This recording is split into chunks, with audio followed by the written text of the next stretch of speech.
રાજ્યમાં યુસીસી લાગુ કરવાના નિર્ણયને રાજકોટના ધારાસભ્યએ આવકાર્યો। તમામ ભાજપ શાસિત રાજ્યોમાં યુસીસી લાગુ કરવામાં આવશે। આ કાયદાથી તમામ નાગરિકોને સમાન હક અને અધિકાર મળશે।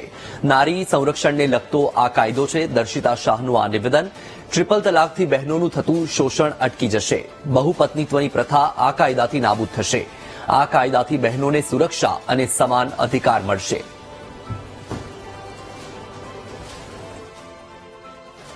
વાત છે કે યુસીસીના નિર્ણય લાગુ કરવાથી તમામ નાગરિકોને સમાન હક અને સમાન અધિકાર મળી રહેશે અને નારીઓનું સન્માન અને સશક્તિકરણ વધુ મજબૂત બનશે।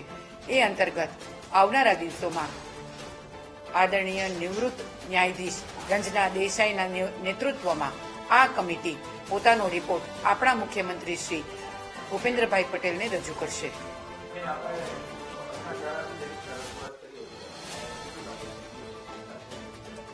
અશાંત ધારાનો નિયમ જે રીતે છે એ રીતે એ નિયમને પણ જે રીતે જે જગ્યાએ જે સંજોગો અને પરિસ્થિતિ હશે એ પ્રમાણે એ નિયમનું પાલન કરવામાં આવશે। લગ્નના રજીસ્ટ્રેશન બાબતે, લિવ ઇન રિલેશનશીપ બાબતે, છૂટાછેડા બાબતે અને 18 વર્ષથી નાની ઉંમરમાં જે લગ્ન થતા હોય છે આ તમામ બાબતે એક સમાન કાયદો તમામ નાગરિકોમાં, ભારતના તમામ નાગરિકોમાં આ એક સમાન કાયદો લાગુ થશે અને એટલા માટે થઈને લોકો આ કાયદાને ખૂબ સારી રીતે વધાવી રહ્યા છે।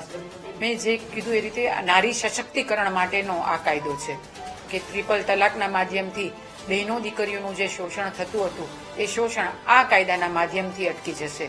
તમામ લોકોએ જે બહુપત્નીત્વનો જે કાયદો હતો એ કાયદો છે એ નાબૂદ થશે અને આ માધ્યમથી બહેનોને પોતાની સુરક્ષા, પોતાને સમાન અધિકાર અને પોતાનું શોષણ છે એ દીકરીઓને અને નારીઓનું અટકી જશે।